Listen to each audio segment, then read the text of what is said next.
Welcome, friends, in today's session of Business Regulatory Framework. Today, there is a good news, and the good news is we are going to start with Unit 3, Companies Act 2013, and the weightage is 25%. As per your syllabus, Unit 2 and 3 is based on Companies Act 2013. दोनों unit को अगर हम combine कर देते हैं 25 plus 25%, it makes 50%, यानी आपका आधा पेपर कंपनीज एक्ट में से निकलता है। तो कंपनीज एक्ट को ही हम आगे कंटिन्यू करेंगे। यूनिट 2 के अंदर हमने पढ़ा था कंपनी क्या होती है, कंपनी की कैरेक्टरिस्टिक्स क्या है, कंपनी की डेफिनेशन क्या है, इलीगल एसोसिएशन क्या होता है, लिफ्टिंग ऑफ कॉर्पोरेट वेल क्या होता है। उसके बाद टाइप्स ऑफ कंपनीज पढ़ी, बहुत सारे टाइप्स होते हैं कंपनीज के, वो पढ़ा हमने। और एग्जैक्टली प्रोसीजर क्या होता है कंपनी स्टार्ट करने का, जनरल यानी कि नॉर्मल या ऑफलाइन, ये हमने कवर किया था यूनिट 2 के अंदर। यूनिट 3 के अंदर हम क्या कवर करने वाले हैं सर? हम यूनिट 3 के अंदर कंपनी का जो प्रोसीजर होता है कंपनी स्टार्ट करने का, उसके अंदर दो इंपॉर्टेंट डॉक्यूमेंट्स की जरूरत होती है। एक है मेमोरेंडम ऑफ एसोसिएशन और दूसरा है आर्टिकल्स ऑफ एसोसिएशन। तो ये दोनों डॉक्यूमेंट्स इंपॉर्टेंट डॉक्यूमेंट्स है कंपनी की रचना के लिए, for the formation of the company. These are the two important public documents which is must, which is mandatory, which is compulsory for the company. और इन दो डॉक्यूमेंट्स की डिटेल एक्सप्लेनेशन इस यूनिट के अंदर दी गई है और इसको हम समझने की कोशिश करेंगे, कवर करने की कोशिश करेंगे। तो आज चलते हैं आगे सेशन में।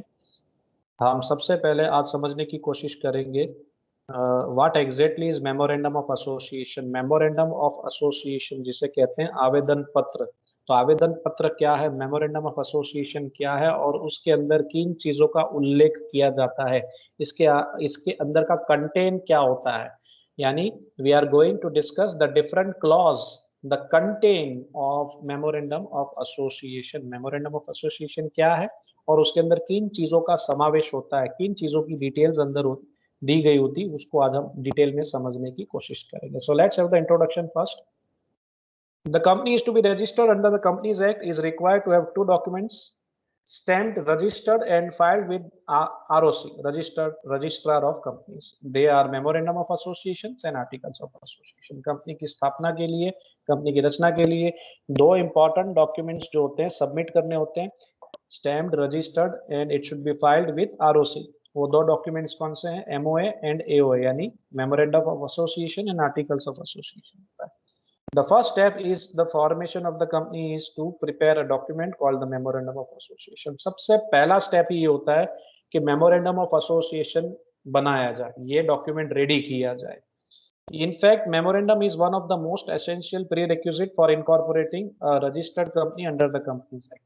ये इसकी पहली रिक्वायरमेंट है, यूं समझ लीजिए। कोई भी कंपनी को रजिस्टर करना है, उसका रजिस्ट्रेशन करवाना है, कोई कंपनी स्टार्ट करनी है, तो सबसे पहला स्टेप ही है कि आप सबसे पहले मेमोरेंडम रेडी करिए, आवेदन पत्र तैयार करें। The memorandum of association is a document which sets out the constitution of the company and is therefore the foundation on which the structure of the company is based. Company का बंधारण दर्शाता है, company का overall structure दर्शाता है, company का overall foundation दर्शाता है।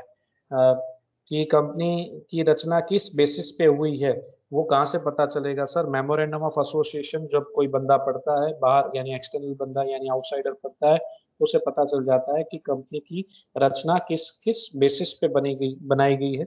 Exactly company का पर्पस क्या है, ऑब्जेक्टिव क्या है, कंपनी क्या करने वाली, ये सारी इंफॉर्मेशन कहाँ से मिलेगी सर? मेमोरेंडम में से मिलेगी। इंट्रोडक्शन के बाद आगे बढ़ते हैं दोस्तों। डेफिनेशन क्या है मेमोरेंडम की?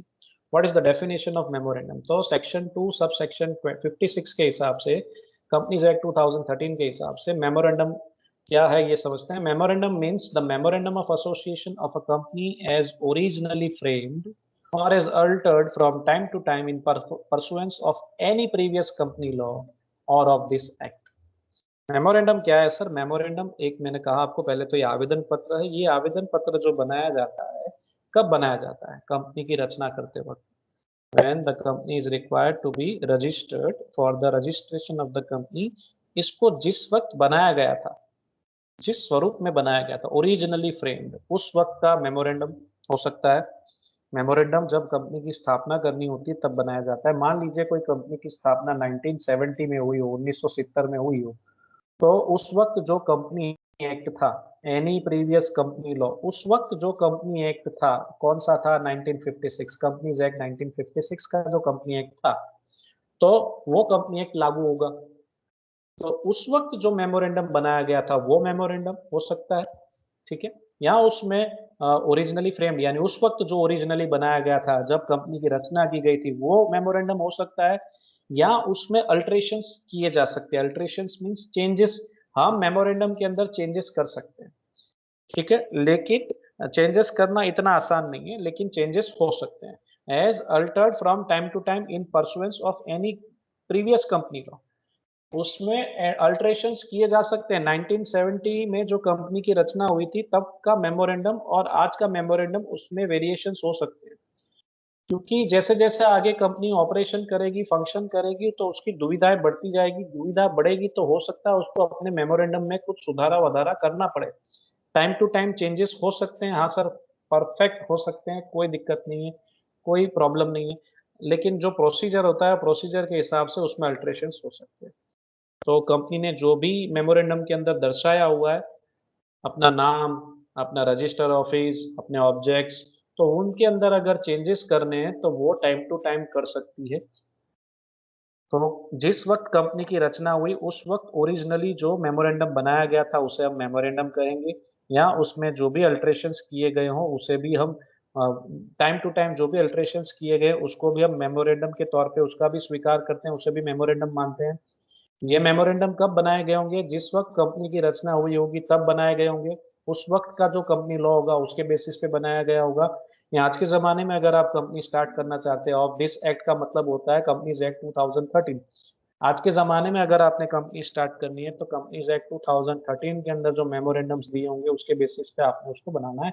शेड्यूल 1 के अंदर रेडीमेड मेमोरेंडम दिए होते हैं, टेबल ए, टेबल बी, टेबल सी, टेबल डी, टेबल ई तक के फॉर्मेट्स दिए हुए हैं depending on the types of company. उसके बेसिस पे आप मेमोरेंडम रेडी कर सकते हैं। आगे और थोड़ा समझने की कोशिश करते हैं तो एग्जैक्टली मेमोरेंडम की डेफिनेशन से तो इतना आपको शायद क्लियर नहीं हुआ होगा कि मेमोरेंडम क्या है, तो मेमोरेंडम की थोड़ी और एक्सप्लेनेशन पे फोकस करते हैं। Memorandum of association is the document which contains the rule regarding constitution and the activities of the company. The memorandum of the association defines the extent and the powers of the company.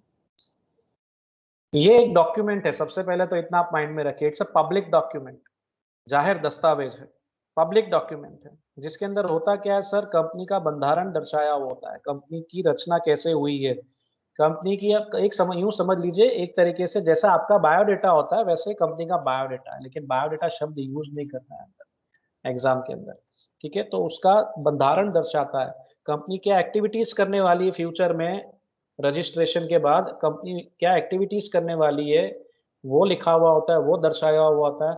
उसका extent और power दर्शाया हुआ होता है कि company भाई गुजरात के अंदर ही काम करने वाली है, या एक पर्टिकुलर सिटी के अंदर काम करने वाली है, या ऑल ओवर इंडिया में सप्लाई करने वाली है गुड्स का। उसके पावर्स क्या है, पावर्स के अंदर क्या दर्शाया है, कंपनी के पावर्स क्या है, कंपनी के मेंबर्स के पावर्स क्या है, डायरेक्टर्स के पावर्स क्या है, वगैरह वगैरह, ये सारी चीजें हो सकती है अंदर। It its relation towards the members and the outsiders are determined by this important documents। यानी ये एक रिलेशनशिप भी दर्शाता है किनके बीच में, जो कंपनी के मेंबर्स हैं and the external factors, external matters, यानी आउटसाइडर्स के साथ इनका रिलेशनशिप दर्शाया गया है।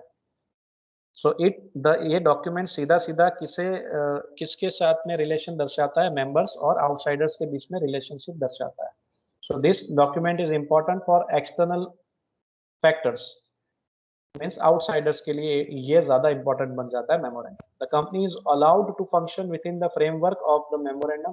मेमोरेंडम के अंदर जो चीजें लिखी गई है उसके अंदर ही रहकर, उसके अंदर जो लिमिट दी गई है, जो एक्सटेंट दिया गया है उसके अंदर रहकर काम करना है। If it crosses the framework its act would be consider as ultra vires and therefore void. जो हद आपकी डिसाइड की गई है उसी हद के अंदर रह के आपने काम करना है। अगर आपने अपनी हद तोड़ दी, if you cross your limits, if you the company goes beyond its limit, जो पावर मिले उस पावर के ऊपर जाके अगर कंपनी काम करती है, कंपनी को एक्ट करती है, तो that act is consider as ultra vires. यानी जो पावर दी है उसके बियॉन्ड जाके काम किया हो तो such act is called ultra vires act. सत्ता के ऊपर जाके आपने काम किया है, जो नहीं करना है। अगर ऐसा कंपनी करती है, खुद गब्बर करता है, कंपनी करती है, तो वो पर्टिकुलर एक्ट को वॉइड माना जाएगा, वो एक्ट कंपनी कर ही नहीं सकती, पावर्स ही नहीं है। अगर किया तो वो वाइड एक्ट माना जाएगा, जो कंपनी को नहीं करना है। If the acts of the company are ultra vires, अगर कंपनी ने कोई अल्ट्रा वायरस एक्ट किया है, यानी लिमिट के ऊपर जाके कोई काम किया है, सत्ता के ऊपर जाके कोई काम किया है, then cannot be they cannot be ratified in order to be binding on the company। इसका रेटिफिकेशन मिलके सारे मेंबर्स मिलके भी नहीं दे सकते हैं, यानी इसकी परमिशन नहीं मिल सकती है, कोई भी अल्ट्रा वायरस एक्ट कंपनी नहीं कर सकती है, पीछे से इसको रेटिफाई भी नहीं किया जा सकता, यानी इसके ऊपर कंसेंट भी नहीं मिल सकता है, मेंबर्स कंसेंट भी नहीं दे सकते इसको, जो गलत है वो गलत है, सुधर नहीं सकता है। Directors are personally liable to make good to the company's loss if company's money is spent on an unauthorized object। अगर ऐसा होता है तो वहां लायबल कौन हो जाएगा sir? Directors are personally liable to make good the company's loss if company's money is spent on an unauthorised object. जिस ऑब्जेक्ट के लिए कंपनी की रचना की गई हो, उस ऑब्जेक्ट पे काम नहीं किया जा रहा है, किसी और ऑब्जेक्ट पे काम किया जा रहा है। मान लीजिए केमिकल मैन्युफैक्चरिंग की बात हुई थी कंपनी की रचना करते वक्त, लेकिन केमिकल मैन्युफैक्चरिंग नहीं किया जाए, मेमोरेंडम में कहा था कि कंपनी विल मैन्युफैक्चर केमिकल्स, लेकिन उसकी जगह मान लीजिए मोटरसाइकिल के टायर्स बनाने लग जाए तो चलेगा? नहीं सर, बिल्कुल नहीं चलेगा। तो अगर ऐसा होता है अनऑथोराइज्ड ऑब्जेक्ट के लिए काम किया जा रहा है, तो वहां पे डायरेक्टर पर्सनली लायबल हो जाएगा। ऐसा एक केस में जजमेंट दिया गया था, doctor Lakshmana Swami Mudaliar versus LIC of India 1963 का ये केस है। उसमें ये जजमेंट दिया गया है कि डायरेक्टर पर्सनली लायबल माने जाएंगे अगर कोई अनऑथोराइज्ड ऑब्जेक्ट के लिए कंपनी काम कर रही है, मनी वहां स्पेंड किया जा रहा है तो। मेमोरेंडम क्या हैंड रिटन चलेगा memorandum? No sir, hand written memorandum बिल्कुल नहीं चलेगा। Memorandum shall be printed form में होना चाहिए, divided into paragraphs numbered consecutively and be signed by each subscriber. Printed form में होना चाहिए, पैराग्राफ स्टाइल में होना चाहिए, और जितने भी मेंबर्स बनना चाहते हैं उनका ऑटोग्राफ यानी कि सिग्नेचर उसके ऊपर होना चाहिए। और इन मेंबर्स की डिटेल होनी चाहिए, उनका एड्रेस, उनका डिस्क्रिप्शन, उनका ऑक्यूपेशन, वो क्या करते हैं, ये सारी चीजें इसके अंदर दर्शानी है। और ये सब किसके सामने दर्शाना है? एक साक्षी के सामने, इन द प्रेजेंस। ये साइन करेंगे तो ये कब करेंगे sign? In the presence of at least one I witness who shall attest the signature and shall likewise. वो खुद भी साइन करेगा, आई विटनेस भी साइन करेगा, और आई विटनेस के सामने सारे के सारे मेंबर्स अपनी डिटेल्स लिखेंगे और साइन करेंगे। तो इस तरीके से मेमोरेंडम तैयार होता है। और मेमोरेंडम के कंटेंट्स की ये इंपॉर्टेंट पॉइंट है, मेमोरेंडम के कंटेंट्स की अब हम चर्चा करेंगे कि कंटेंट क्या होता है मेमोरेंडम के अंदर, किस तरीके से चीजें दर्शाई जाती है और कौन कौन से क्लॉज है अंदर। ये क्लॉज आपको अच्छे से डिटेल में लिखने हैं एग्जाम में। तो चलिए चलते हैं, सेक्शन 4 के हिसाब से 6 क्लॉज है जो मेमोरेंडम ऑफ एसोसिएशन के अंदर आपने दर्शाने चाहिए अच्छे से। और ये क्लॉज ऊपर नीचे नहीं करने हैं आपने एग्जाम में, जब आप आंसर लिखते हैं ये ऑर्डर में ही होना चाहिए। सबसे पहले आता है तेरा नाम क्या है, नाम में क्या रखा है, नेम क्लॉज। ठीक है, कंपनी का नाम, कंपनी का नेम, नेम से जुड़ी हुई इंफॉर्मेशन ये मेमोरेंडम के अंदर दर्शानी है, वो है नेम क्लॉज। नेम क्लॉज के बाद आता है एड्रेस बताओ आपका, यानी कि रजिस्टर ऑफिस क्या है आपका, कहाँ पे है आपका हेड ऑफिस, कहाँ है मुख्य मथक, कहाँ है आपका। तो दूसरा पॉइंट आता है रजिस्टर ऑफिस क्लॉज। तीसरा आ जाता है बताओ आप कंपनी क्यों स्टार्ट करना चाहते हैं, कंपनी स्टार्ट करके आप क्या धाड़ मारने वाले हैं, कंपनी स्टार्ट करके आप what is the objective of yours to start a company, आप कंपनी क्यों स्टार्ट करना चाहते हैं, आप ग्रेजुएशन क्यों करना चाहते हैं, लाइक दैट। तो ऑब्जेक्ट क्लॉज तीसरा क्लॉज है। और चौथा आएगा सर लायबिलिटी का क्या, जिम्मेदारी कौन उठाएगा, जिम्मेदारी कितनी, मेंबर्स की लायबिलिटी कैसी रहेगी, लिमिटेड रहेगी अनलिमिटेड रहेगी, ये भी दर्शाया जाएगा मेमोरेंडम के अंदर। इसके बाद कंपनी ऐसे ही थोड़ी हवा में स्टार्ट हो जाएगी सर, कंपनी चलाने के लिए चाहिए कैपिटल। तो आखिरी यानी कि पांचवा पॉइंट आता है कैपिटल चाहिए सर, कैपिटल क्लॉज की इंफॉर्मेशन होगी, कितना कैपिटल लेके कंपनी साहस करने वाली, कितने कैपिटल से कंपनी की रचना होने वाली, ऑथोराइज कैपिटल का क्या। और अंत में आ जाएगा एसोसिएशन क्लॉज। हम तो जानते हैं कि पब्लिक सेक्टर कंपनी स्टार्ट करनी हो तो 7 खिलाड़ी चाहिए, 7 मेंबर का एसोसिएशन बनाना है, तो वो लास्ट में एसोसिएशन की रचना करनी है, उसकी इंफॉर्मेशन आखिरी क्लॉज में होती है कि मैं कंपनी के कितने बंदे मेंबर्स बनने के लिए रेडी है, तो वो डिटेल होती है एसोसिएशन क्लॉज के अंदर। तो ये हो गए 6 क्लॉज, ये ऑर्डर में ही होने चाहिए, इनका ऑर्डर ऊपर नीचे नहीं करना है। फॉर्मेट फिक्स है इसका, पहले नाम ही लिखना है, पहले नाम ही होता है, बायोडेटा में कैसे पहले नाम लिखते हो वैसा ही समझ लीजिए। तो पहले नाम ही आएगा नेम क्लॉज, उसके बाद उसका रजिस्टर ऑफिस, उसके बाद उसकी आएगी ऑब्जेक्ट की बात, फिर लायबिलिटी, फिर कैपिटल, फिर एसोसिएशन। तो इतना फॉर्मेट याद रखिए दोस्तों। तो अब यानी व्हाट अबाउट द इंफॉर्मेशन और matter related with name clause. Name clause में क्या हो सकता है, क्या होना चाहिए, वो समझ लेते हैं। Company being a separate legal entity, दोस्तों सेक्शन याद रहे तो ही लिखना, जैसे तैसे सेक्शन मत लिखना। A company being a separate legal entity must have a name to establish its separate identity. The name of the company shows its independent existence. Promoters of the company have to make an application to the registrar of the company for the availability of the name. The company can adopt any name if। तो हमने तो देखा था procedure के वक्त कि company का नाम फिक्स होगा तो ही हम कंपनी को पहचानेंगे ना, ठीक है ना। कंपनी का नाम फिक्स होगा तो ही हम कंपनी को पहचानेंगे ना। जैसे हमारा नाम कैसे फिक्स होता है, वैसे कंपनी का भी नाम फिक्स किया जाता है, तो ही उसकी एक सेपरेट लीगल आइडेंटिटी या एंटिटी के तौर पे हम उसको देख सकते हैं। कंपनी की एक अलग पहचान होगी, इंडिपेंडेंट एग्जिस्टेंस होगा उसका, उसका एक अलग अस्तित्व होगा। कब होगा? जब उसको कुछ नाम दिया जाए, कुछ पहचान दी जाए तो ही ना। ठीक है, जैसे मान लीजिए एक फ्रेंड दूसरे फ्रेंड से कहता है, यार मेरी तो जॉब नहीं लग रही, तेरी जॉब लग गई। हाँ मेरी लग गई। कहाँ लग? बोले रिलायंस में काम करता हूँ। तो रिलायंस में काम करता हूँ ऐसा नाम बोल रहा है, इसका एक मतलब हो गया ना कि कंपनी का भी नाम है। तो नेम क्लॉज बहुत इंपॉर्टेंट होता है, कंपनी का भी एक नाम होना चाहिए। इसी के लिए जब हम प्रोसीजर करते हैं, प्रमोटर्स जब प्रोसीजर करते हैं कंपनी स्टार्ट करने के लिए, तो वो सबसे पहला काम यही करते हैं, अवेलेबिलिटी ऑफ नेम। 6 नाम देते हैं, 1,000 रुपए का फॉर्म भर के, 1,000 रुपए का फॉर्म भर के 6 नाम डालते हैं, जिसमें से एक कंफर्म हो जाए, एक नाम मिल जाए। लेकिन एक चीज का ध्यान रखना है, जो भी नाम रखा जाता है उसके अंदर 2 चीजें आ रही है आगे, उनका ध्यान रखना है। There is no other company register under the same or under an identical name. आपने जो भी नाम दर्शाया है अंदर, 6 नाम लिखे हैं, उसमें से वो तो रजिस्टर का काम है, रजिस्ट्रार का काम है, वही चेक करेगा कि सेम नेम तो नहीं आ गया है। अगर सेम नाम आ गया तो उसको बाद में पीछे से चेंज करने का ऑर्डर हो सकता है। इसलिए रजिस्ट्रार को ही ध्यान रखना है एक तरीके से कि जो भी परमिशन दी जा रही है अवेलेबिलिटी ऑफ नेम का, वो सेम नेम नहीं होना चाहिए। हमें नाम लिखते वक्त हमें खुद भी ध्यान रखना चाहिए कि जो मैं नाम लिख रहा हूँ फॉर्म के अंदर, क्या इस नाम की कंपनी है पहले से मार्केट में है नहीं ना। तो उस वैसा नाम लिखना है हमको। Should not be same with other companies. Other company के जैसा नाम नहीं होना चाहिए, उसके आसपास का भी थोड़ा ना हो तो इग्नोर करें तो बेटर है। ठीक है।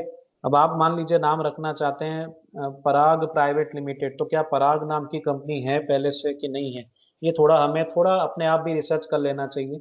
नहीं तो अगर सेम नेम की कंपनी पहले से ही इसका एग्जिस्टेंस है तो कंफ्यूजन हो सकता है, और वो नहीं होना चाहिए। तो आइडेंटिकल नेम नहीं होना चाहिए कंपनी का, सेम नेम वाली कंपनी का नाम हमें नहीं लिखना चाहिए, रजिस्ट्रेशन भी वैसा नहीं करवाना चाहिए।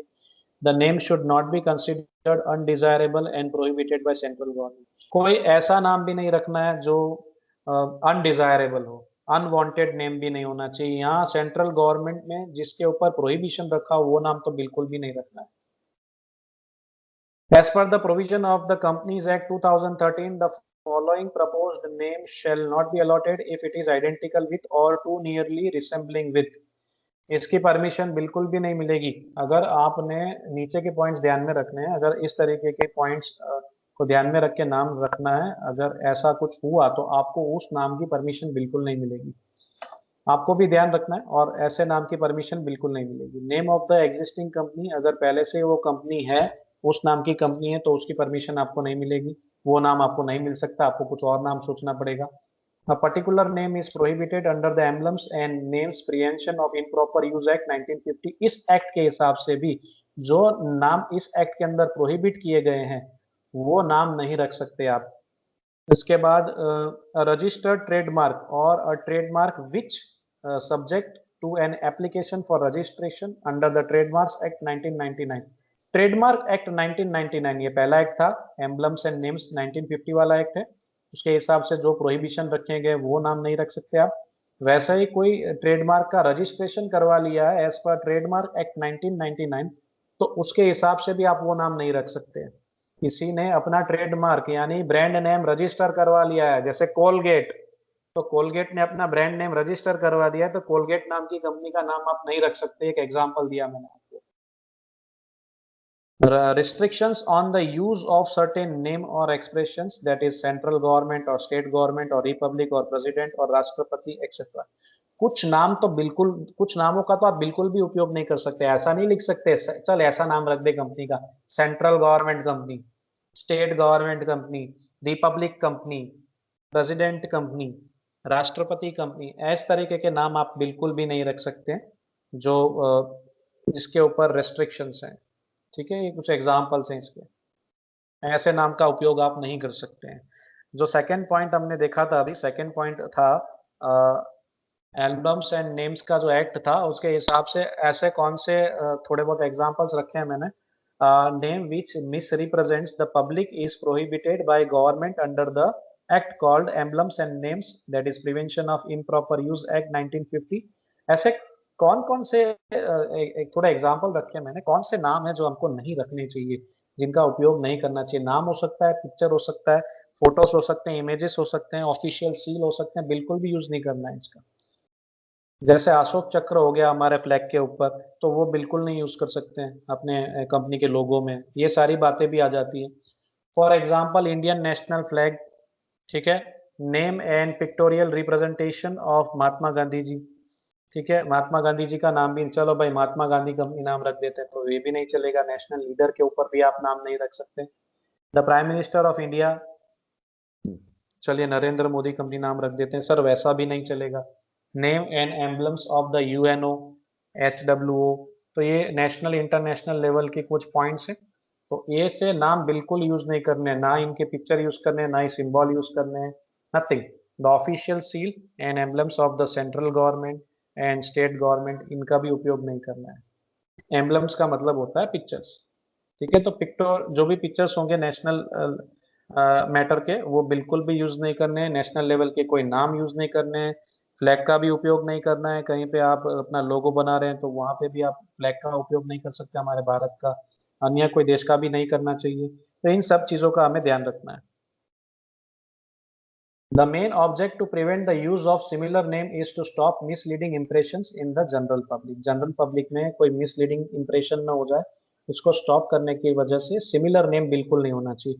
दो ही नाम, एक ही नाम की दो कंपनी होगी तो कितनी कंफ्यूजन हो सकती है, इसीलिए सेम नेम की कंपनी को परमिशन नहीं दी जाती, रजिस्ट्रेशन नहीं दिया जाता है, रजिस्ट्रेशन नहीं किया जाता। एक केस देखते हैं, बहुत बढ़िया केस है। In case of Kothari products private Kothari products limited versus registrar of companies 2000 का, यानी 20 साल पहले का ही केस है, बहुत पुराना नहीं है। तो ये केस में क्या हुआ था देखते हैं। Kothari products limited, KPL short में बोलूंगा अब मैं, KPL has a trademark Parag registered under the trademark act. ये कंपनी ने क्या किया, पराग नाम का एक ब्रांड नेम ट्रेडमार्क रजिस्टर करवा लिया था as per trademark act 1999। The registrar of the company Kanpur registered a company in the name of Parag international private limited. देखिए कंपनी का नाम है कोठारी प्रोडक्ट्स लिमिटेड, यहाँ पराग का नाम नहीं है, लेकिन मान लीजिए इसकी कोई ब्रांड होगी, कोई प्रोडक्ट होगी, मान लीजिए पराग साड़ी होगी इनकी प्रोडक्ट, तो पराग साड़ी यानी पराग नाम इन लोगों ने रजिस्टर करवा लिया ताकि कोई और भारत के अंदर कोई और इस नाम का उपयोग न करे, इसलिए इस नाम का रजिस्ट्रेशन इस कंपनी ने करवा लिया है। अगर आप इस नाम का ट्रेडमार्क करवा लेते हैं तो भारत में इस नाम को और कोई यूज नहीं कर सकता है, क्योंकि आपने इसका ट्रेडमार्क अपने अपने पास ले लिया है, इसके राइट्स आपके पास है, आपने इसको रजिस्टर करवा लिया है। तो हुआ क्या, कानपुर की एक कंपनी है, उस कंपनी ने नाम रखा पराग इंटरनेशनल प्राइवेट लिमिटेड। अब पराग नाम का पहले से ही ट्रेडमार्क दे दिया गया है कोठारी प्रोडक्ट लिमिटेड को। अब रजिस्ट्रार ऑफ कंपनी ने फिर भी इस कंपनी को रजिस्टर कर दिया, लाइसेंस दे दिया, ठीक है आप ये नाम रख के कंपनी स्टार्ट कर सकते हैं। Promoters of Parag International Private Limited had also not taken the consent from the KPL as they were the owner of the registered trademark Parag. अगर मान लीजिए किसी ने पराग नाम की कंपनी स्टार्ट भी करनी है तो उन्होंने पहले कोठारी प्रोडक्ट्स लिमिटेड का संपर्क करना चाहिए, उनसे कंसर्ट लेना चाहिए, भाई हमें ये नाम रखना है, अगर आप कंसर्ट देते हैं तो हम रखते हैं। ऐसा कंसर्ट लेके हो सकता है, और इसका वो चार्ज लेंगे, ट्रेडमार्क का वो चार्ज लेंगे। हम एसेट एसेट साइड पे लिखते हैं ना बैलेंस शीट में ट्रेडमार्क, तो ट्रेडमार्क का भाड़ा भी लिया जा सकता है, पैसा भी लिया जा सकता है। इस तरीके से अगर कोई आपका नाम यूज करना चाहता है, आपके ट्रेडमार्क का नाम यूज करना चाहता है, तो it can be done with the consent of the company. लेकिन कोई कंसेंट भी नहीं लिया गया, बिना कंसेंट लिए ये नाम रख दिया गया है और इसका परमिशन भी दे दिया रजिस्ट्रार ऑफ कंपनी ने। KPL, as they were the owner of the registered trademark Parag, KPL filed a case against the ROC। वो तो ROC पे ही केस करेगा ना, रजिस्ट्रार पे ही केस करेगा, भाई आपने ये नाम दे कैसे दिया, आपने परमिशन कैसे दे दी उसको, ये तो मैंने रजिस्टर करवाया, इस नाम पराग का ट्रेडमार्क तो मेरे नाम, हम लोगों ने रजिस्टर, हमारी कंपनी ने रजिस्टर, आपने उनको ये परमिशन दी कैसे। तो केस फाइल कर दिया, KPL filed a case against the ROC for approval and registration of the company in the name of Parag international private limited. क्या जजमेंट आया? It was held that the name of the company, that is Parag international private limited, was undesirable and ordered for the change of the name of the said company. तो ये undesirable name है, इस नाम की company पहले इस नाम, ये नाम का पहले से ट्रेडमार्क रजिस्टर्ड है, तो ये नाम बदलना पड़ेगा, अनडिजायरेबल है। और कंपनी को ऑर्डर दिया, ये रजिस्ट्रार ऑफ ऑफिस को, सॉरी रजिस्ट्रार ऑफ कंपनी को ऑर्डर दिया गया है कि आपने आगे की कार्यवाही करनी है और कंपनी का नाम बदलवाना है। तो कौन जीता case sir? Kothari products limited case जीत गया। इसलिए रजिस्ट्रेशन करवाने का ये बेनिफिट होता है कि आपका ट्रेडमार्क आपके पास ही रहता है। फ्यूचर में आपकी भी कोई कंपनी हो और आपका कोई ब्रांड फेमस हो रहा हो धीरे धीरे, तो उसका रजिस्ट्रेशन पहले ही करवा लेना चाहिए। तो ये हो गया नेम क्लॉज, सबसे इंपॉर्टेंट क्लॉज था, नाम में क्या रखा है, बहुत कुछ रखा है, हमने देख लिया। आगे देखते हैं, बताओ आप रहते कहाँ हो, यानी कि आपका हेड ऑफिस कहाँ है, कंपनी का हेड ऑफिस कहाँ है, रजिस्टर ऑफिस कहाँ है, ताकि कम्युनिकेशन अच्छे से हो सके। सो अब समझने की कोशिश करते हैं रजिस्टर ऑफिस क्लॉज क्या होता है sir. Like the name of the company is the identity, register office is the key place of the company, business of the company. Identity के लिए नेम इंपॉर्टेंट होता है, तो प्लेस ऑफ बिजनेस भी उतना ही इंपॉर्टेंट है कि कंपनी का हेड ऑफिस कहाँ है, ताकि हम उससे संपर्क कर सके, कम्युनिकेशन कर सके। This clause of the memorandum states that the name of the state in which the register office of the company will be situated. Every company must have a register office which establishes its domicile and is also the address at which the company's statutory books must normally be kept and which to which notice and other communication can be sent. इन चीज़ों का ध्यान रखना है। सबसे पहले तो आप जब कंपनी स्टार्ट करना चाहते हैं, तो आप भारत में स्टार्ट करना चाहते हैं, तो भारत में कौन से राज्य में आप कंपनी स्टार्ट करना चाहते हैं, which state you are having interest to start the company, ये फाइनल होना चाहिए। आप अपनी कौन सी स्टेट के अंदर कंपनी स्टार्ट करना चाहते हैं, कौन से स्टेट में आप रजिस्टर ऑफिस रखना चाहते हैं, वो डिसाइडेड होना चाहिए। जो भाई भारत के अंदर गुजरात में स्टार्ट करना चाहते हैं, या महाराष्ट्र में, या पंजाब में, जहाँ पे भी आप स्टार्ट करना चाहते हैं, वो रजिस्टर्ड ऑफिस क्लियर होना चाहिए आपके माइंड में कि लोकेशन कहाँ होगा हमारे कंपनी का, हेड ऑफिस कहाँ होगी, हमारा घर कहाँ होगा, घर कहाँ होगा मीन्स हमारा डोमिसाइल कहाँ पे होगा, that is the house, that is the residence, that is the address of the company. तो वो कहाँ होगा, डोमिसाइल कहाँ पे होगा, और इसी डोमिसाइल यानी इसी घर के अंदर, इसी हेड ऑफिस के अंदर क्या किया जाएगा सर, सारे law books, statutory books, lawful books, वो यहाँ रखे जाएंगे। कंपनी के हेड ऑफिस पे बुक्स ऑफ अकाउंट्स होंगे, वहीं ऑडिट का काम होगा, वहीं बुक्स मेंटेन की जाएगी, सारी नोटिस और सारा कम्युनिकेशन भी इसी हेड ऑफिस के थ्रू होगा। रजिस्ट्रार ने कुछ कम्युनिकेट करना होगा कंपनी के साथ, तो वो वहाँ लेटर भेजेगा, गवर्नमेंट ने कुछ कम्युनिकेट करनी होगी तो वहाँ लेटर भेजेंगे, हेड ऑफिस पे लेटर भेजा जाएगा। मेंबर्स ने कुछ कम्युनिकेट करना होगा तो कंपनी के हेड ऑफिस पे भेजेंगे लेटर्स, ऐसे कम्युनिकेशन होगा। जैसे हमारा एड्रेस होता है, हम हमें कम्युनिकेशन करना हो तो आसान हो जाता है, वैसे कंपनी का एड्रेस हो तो कम्युनिकेशन करना आसान हो जाता है। A company shall on and from the 15th day of its incorporation have a registered office capable of receiving and acknowledging all the communications and notice as may be addressed to। Company जैसे ही incorporation होता है company का, company की जैसे ही registration होती है, 15 दिन के अंदर इनका हेड ऑफिस फिक्स हो जाना चाहिए, कि ताकि इनको इनके साथ कम्युनिकेशन कम्युनिकेशन करना आसान हो जाए 15 दिन के अंदर। The company shall furnish to the registrar verification of his RO within a period of 30 days of its incorporation.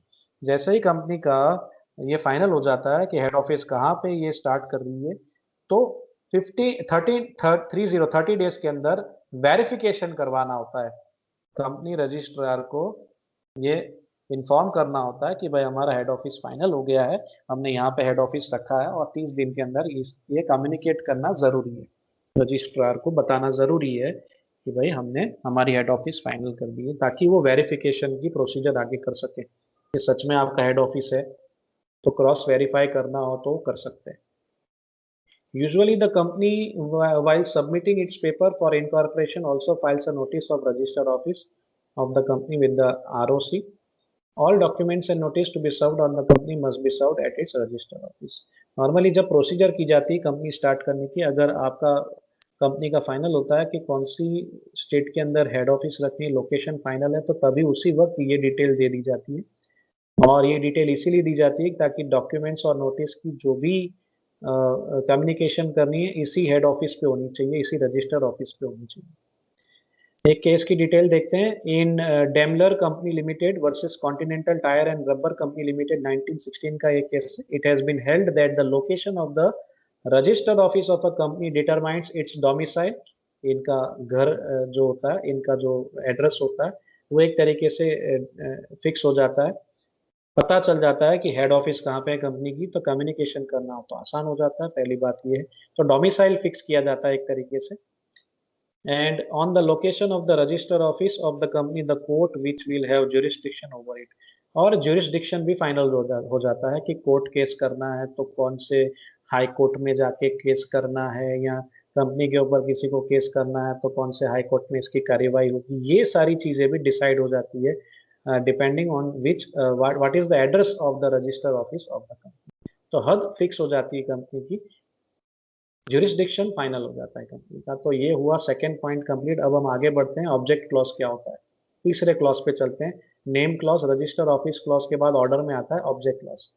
Object, company का ऑब्जेक्टिव क्या है, what is the objective of the company to, company start क्यों की गई है, objective क्या है company का, what is the main purpose of the company, क्या एक्टिविटी करने वाली है, वो कहाँ से पता चल जाएगा सर, कंपनी का ऑब्जेक्ट क्लॉज देख लीजिए, पता चल जाएगा कि कंपनी क्या कर रही है, ये कंपनी की रचना किस पर्पस के लिए की गई है, उसका ऑब्जेक्ट क्लॉज पढ़ने से आपको पता चल जाएगा। The third and the important clause which defines the limits and the extent of the activity of the company, it is object clause. The object clause defines the object of the company and indicates the sphere of its activity. Company की scope यहाँ पता चल जाती है exactly कौन सी field में ये काम करने वाली है। मान लीजिए कंपनी में केमिकल मैन्युफैक्चरिंग करना चाहती है तो पता चल जाता है कि केमिकल की बिजनेस में कंपनी आगे काम कर रही है।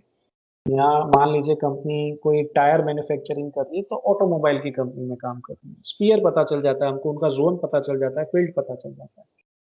तो अब समझने की कोशिश करते हैं as per section 4 sub section 1 clause C के हिसाब से ऑब्जेक्ट क्लॉज में क्या होना चाहिए सर। ऑब्जेक्ट क्लॉज के अंदर ऑब्जेक्ट होना चाहिए, और क्या होना चाहिए, the objects which for which the company is propose to be incorporated and any matter consider necessary in furtherance therefore. यानी एक होता है प्राइमरी ऑब्जेक्टिव, मुख्य हेतु जो होता है कंपनी का वो, और उसके साथ साथ जुड़े हुए इसके सब्सिडरी ऑब्जेक्ट्स होंगे। A company cannot do anything beyond or outside its object, and any act done beyond that will be ultra virus and hence void. Even the entire body of shareholders cannot ratify such activity. Thus, the object clause defines the purpose of the company and also indicates the permitted business activity of the company. Company ने जो वादा किया है उसके memorandum के अंदर जो भी बातें लिखी गई है उसका पालन करना है कंपनी ने, उसके ऊपर नहीं जा सकता है, बियॉन्ड द लिमिट्स काम नहीं कर सकती है कंपनी। कंपनी ने बोला हो कि वो शू मैन्युफैक्चरिंग करेगा, यानी जूते का मैन्युफैक्चरिंग करके जूते बेचेंगे, जैसे बाटा करती है, अगर जूते बेचेंगे तो जूते ही बेचना है, फिर उसकी जगह पे आप टायर बना के बेचोगे तो नहीं चलेगा sir. It is called ultra vires act. Ultra vires act माना जाएगा, यानी जो काम करने की परमिशन खुद कंपनी को नहीं है वो कंपनी कैसे कर सकती है। कंपनी का काम है सर शू मैन्युफैक्चरिंग का, और कंपनी कुछ और बनाने लग जाए, टायर मैन्युफैक्चरिंग करने लग जाए, तो वो नहीं चलेगा सर। ऐसा एक्ट को रेटिफिकेशन भी नहीं मिलेगा। सारे शेयर होल्डर्स मिल के एकजुट हो जाए और मान लीजिए कहते हैं कि हम सब कंसेंट देते भले कंपनी ये काम करेगा चलेगा, नहीं सर, ऐसा रेटिफिकेशन भी नहीं दिया जाएगा, ये वैलिड नहीं माना जाएगा। यहाँ जो मेंबर्स है उनके साथ ही विश्वासघात हुआ है, क्योंकि कंपनी के अंदर पैसे लगे हुए हैं शेयर होल्डरों के, मेंबर्स के, उनके साथ विश्वासघात होता है, इसीलिए इसको रेटिफिकेशन नहीं मिल सकता है।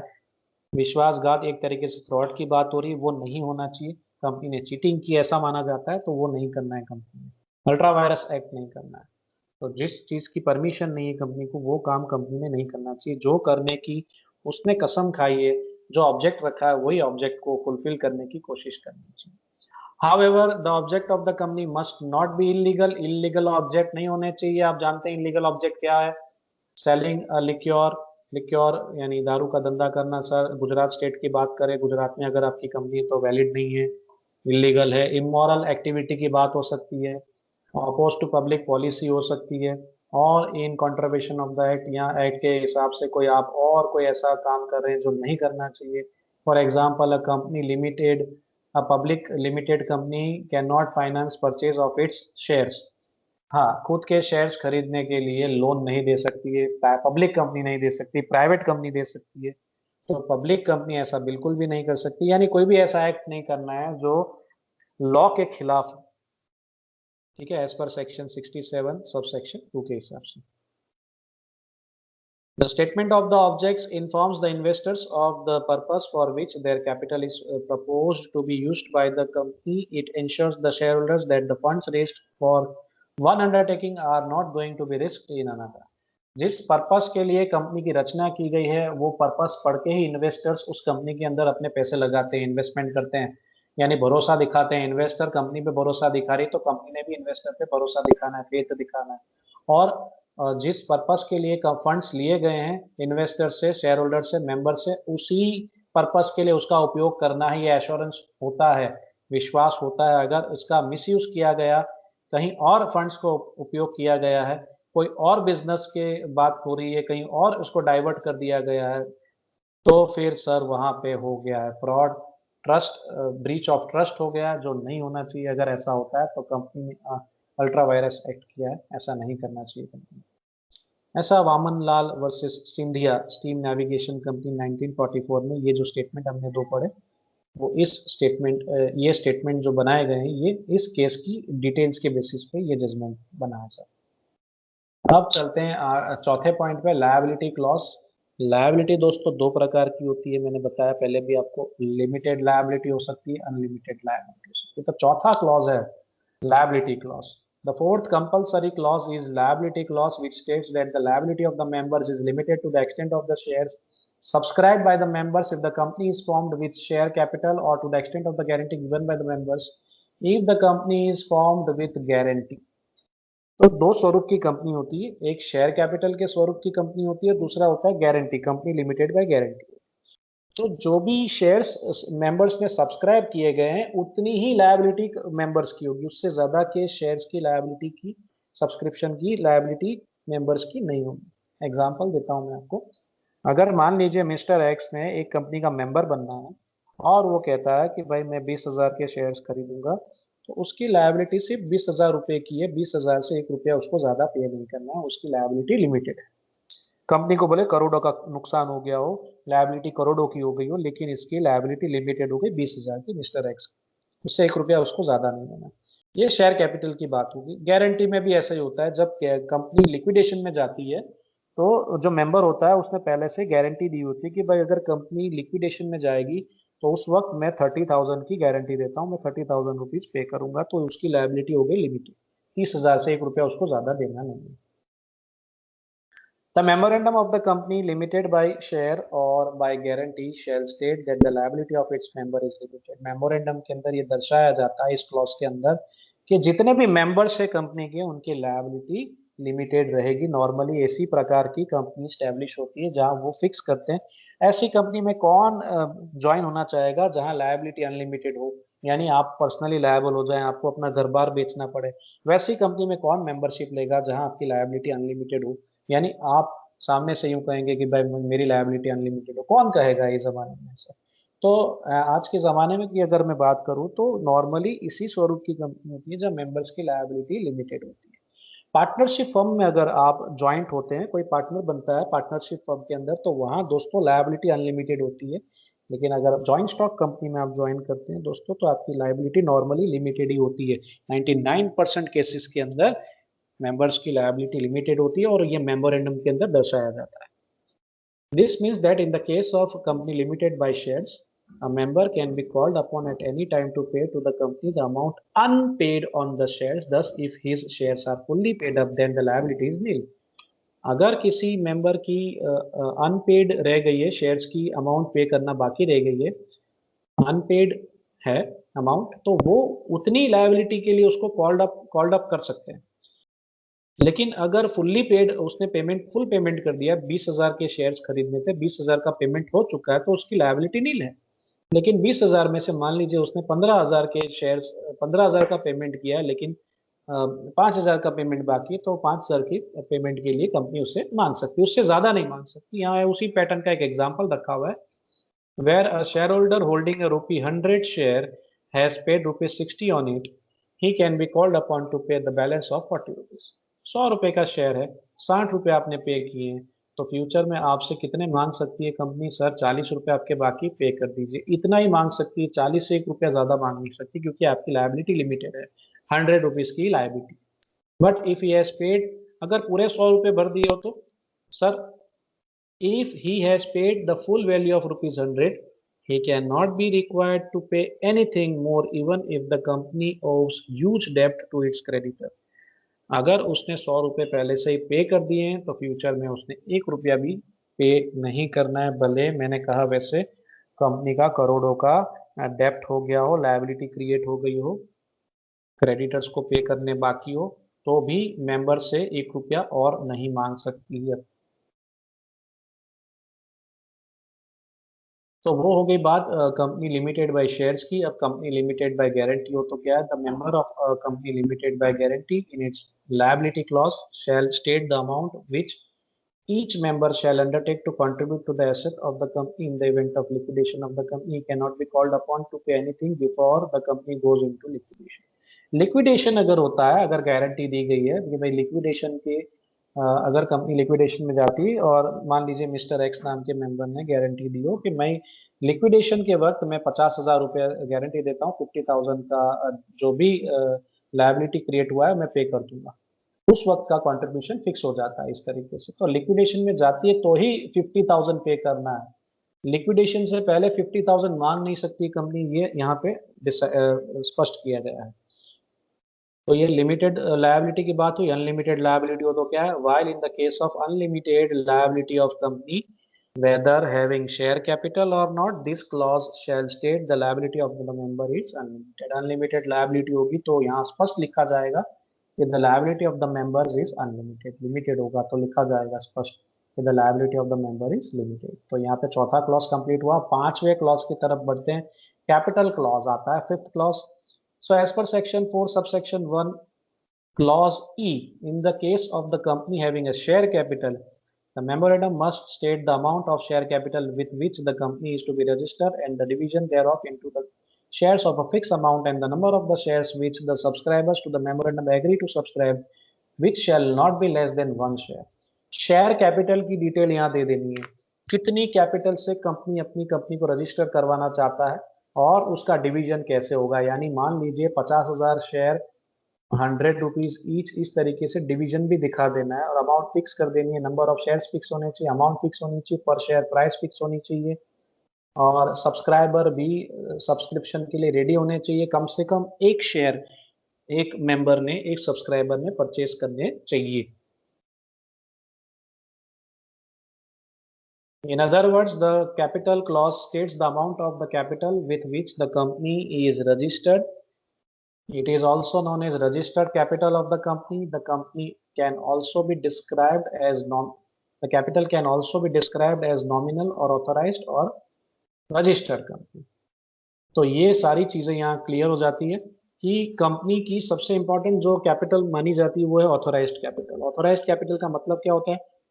ऑथोराइज्ड कैपिटल का मतलब होता है sir maximum capital. Authorised capital fix होना चाहिए, ठीक है। ऑथोराइज्ड कैपिटल फिक्स करने के लिए क्या करना होगा sir?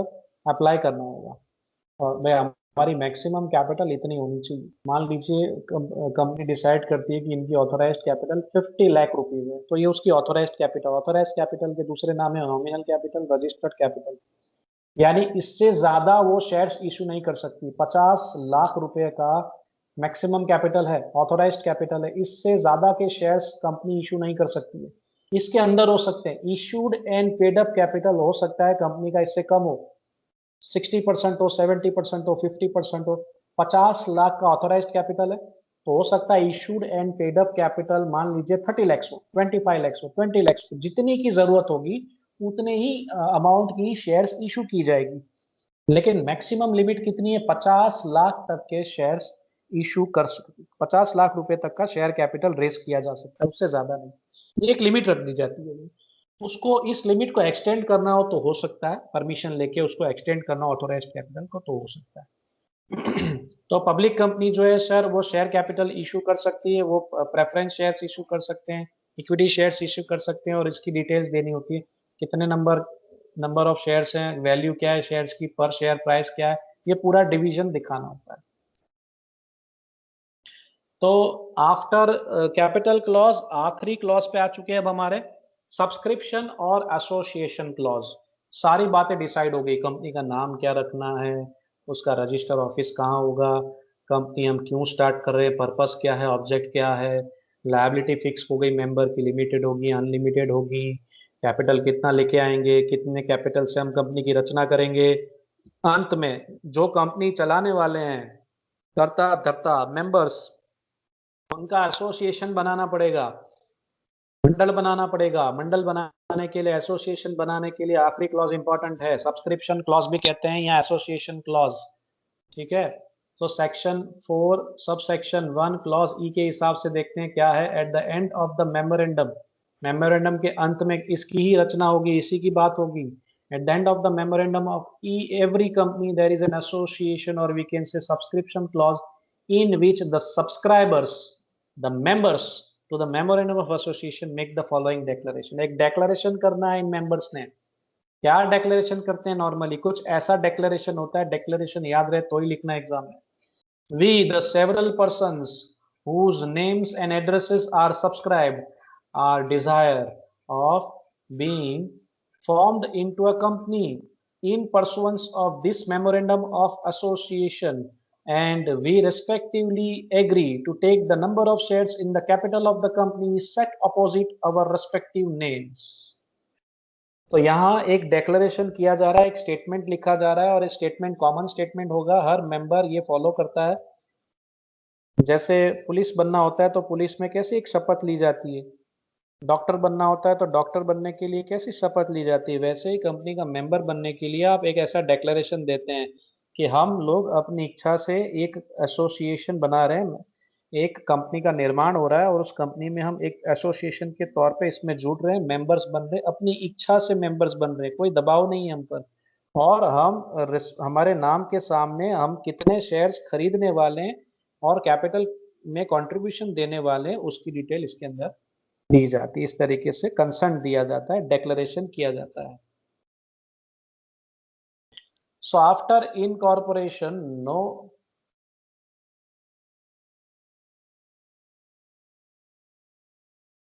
After incorporation no subscriber can after incorporation no subscriber can withdraw his name on any ground whatsoever। एक बार आपने कमिटमेंट कर दी, आप पीछे नहीं हट सकते, आपने अपनी डिटेल्स दे दी, आपने कमिटमेंट दे दी है, मैं सब्सक्राइबर बन रहा हूँ, मैं मेंबर बन रहा हूँ, मैं अपना नाम वापस लेना चाहता हूँ, एक बार कमिटमेंट होगी उसके बाद आप विड्रॉ नहीं कर सकते। After the above clause, the name, age, address, occupation of the subscriber, number of shares each subscriber has taken and his signature attested by the witness is mentioned। सारी डिटेल, जो भी मेंबर्स बन रहे हैं, जो भी सब्सक्राइबर्स बन रहे हैं, जो भी शेयर होल्डर बन रहे हैं कंपनी के, जो भी डायरेक्टर बन रहे हैं कंपनी के, इन सब की डिटेल यहाँ पे होगी। नेम होगा, एज होगा, एड्रेस होगी, ऑक्यूपेशन होगा, कितने शेयर्स वो सब्सक्राइब कर रहे हैं, वो डिटेल होगी, उनकी साइन होगी, साथ साथ में एक आई विटनेस होगा, उसकी भी साइन होगी, उसके सामने ये सब डिसाइड किया जाएगा। So as per form number 13 of Companies Rule 2014, the statutory requirements regarding subscription of memorandum are that each subscriber must take at least one share। member बनने के लिए कम से कम एक शेयर, जिसे क्वालिफिकेशन शेयर कहा जाता है, एक क्वालिफिकेशन शेयर खरीदना जरूरी है, अनिवार्य, तो ही आप मेंबर बन सकते हैं। तो कम से कम एक शेयर खरीदना है तो आप मेंबर बन पाएंगे। So each subscriber must take at least one share. Each subscriber must write opposite to his name the number of shares which he agrees to take. ये दो बातें क्लियर होनी चाहिए मेमोरेंडम के अंदर कि एक आप कम से कम एक शेयर परचेज करना जरूरी है, और अगर आप एक से ज्यादा परचेज करना चाहते हैं तो आपका जहां नाम लिखा गया मेमोरेंडम के अंदर एज अ सब्सक्राइबर, तो आपने वहां पे नंबर ऑफ शेयर्स लिख देने के बाद 5 शेयर खरीदना चाहते हैं, 10 शेयर खरीदना चाहते हैं, या जो भी है। तो इस तरीके से दोस्तों 6 की 6 क्लॉज आपने एक्सप्लेन करनी है डिटेल में, ऑर्डर में ही होनी चाहिए। ऑर्डर दोस्तों हो सके वहां तक चेंज नहीं करना है आपने, एकदम इजी है। Name clause, registered office clause, object clause, liability clause, capital clause, और अंत में है एसोसिएशन क्लॉज।